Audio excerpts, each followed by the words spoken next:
അമ്മ അതെ ക്രിസ്മസ് ഒക്കെ അല്ലേ, എന്തിട്ട് സ്പെഷ്യല് നമ്മുടെ കുറച്ച് ബീഫ് ഇരിക്കുന്നുണ്ട്, അതുകൊണ്ട് എന്തെങ്കിലും ഉണ്ടാക്കാം. അന്നാ തന്നെ ഞാൻ കുറച്ച് മോളിങ് കൊണ്ടുവന്നിട്ട് ഇത് വെച്ചിട്ട് എന്തെങ്കിലും സ്പെഷ്യൽ ആക്കാത്. അപ്പൊ നമുക്ക് ബാമ്പു ബീഫ് ഉണ്ടാക്കാം. അമ്പോ അത് പൊരിക്കും. അപ്പൊ വേമ്പ അതിനായിട്ട് നമ്മള് ബീഫ് എടുത്ത് വെച്ചിട്ടുണ്ട്. അതിലേക്ക് ആവശ്യത്തിന് മല്ലിപ്പൊടി ഇട്ട് കൊടുക്കുക, മുളക് പൊടി ഇട്ട് കൊടുക്കുക, മഞ്ഞൾപ്പൊടി ഇട്ട് കൊടുക്കുക, ആവശ്യത്തിന് ഉപ്പ് ഇട്ട് കൊടുക്കുക, ഇഞ്ചി വെളുത്തുള്ളി പേസ്റ്റ് ഇട്ട് കൊടുക്കുക, കുറച്ച് സവോള വറുത്തത് ഇട്ട് കൊടുക്കുക, കുറച്ച് പച്ച സവോള ഇട്ട് കൊടുക്കുക, കുറച്ച് തക്കാളി ഇട്ട് കൊടുക്കുക, മല്ലിയിലയും കരിവേപ്പില ഇട്ട് കൊടുക്കുക, മസാലപ്പൊടി ഇട്ട് കൊടുക്കുക, കുറച്ച് കുരുമുളക് പൊടി ഇട്ട് കൊടുക്കുക. ഇനി എല്ലാം കൂടി നന്നായി മിക്സ് ചെയ്ത് കൊടുക്കണം. ഈ ബാമ്പൂലിക്ക് ഇതെല്ലാം ഫില്ല് ചെയ്ത് കൊടുക്കാം.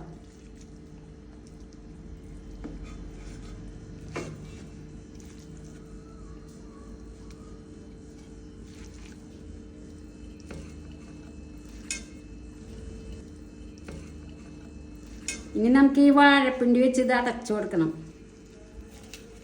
രണ്ടാമത്തെ ഇതുപോലെ തന്നെ ചെയ്ത് വെക്കാം. അപ്പൊ വിറകൊക്കെ നന്നായി കത്തി നല്ല കനലായിട്ടുണ്ടെങ്കിൽ അതിലേക്ക് വെച്ച് കൊടുക്കാം. അപ്പൊ നമ്മുടെ ബീഫ് ആയിട്ടുണ്ടാവും എന്ന് വിചാരിക്കണേ, എടുത്തു നോക്കാം. അപ്പൊ നമ്മുടെ ബാമ്പു ബീഫ് എങ്ങനെയുണ്ടെന്ന് നോക്കാം. അടിപൊളി വെന്തു. ബാമ്പു ബീഫും വട്ടയപ്പം കൂടെ കഴിച്ചോക്കെ. പിന്നെ അല്ല, കുറച്ച് ബീഫും വട്ടയപ്പം കൂടിയിട്ട് നമുക്ക് വെച്ചങ്ങോട്ട് കഴിച്ചു നോക്കാം. ഉണ്ട് കഴിക്കട്ടമ്മ? കഴിച്ചോക്ക്. സൂപ്പറായി വന്നില്ലേ? അടിപൊളിയായിട്ടുണ്ട്.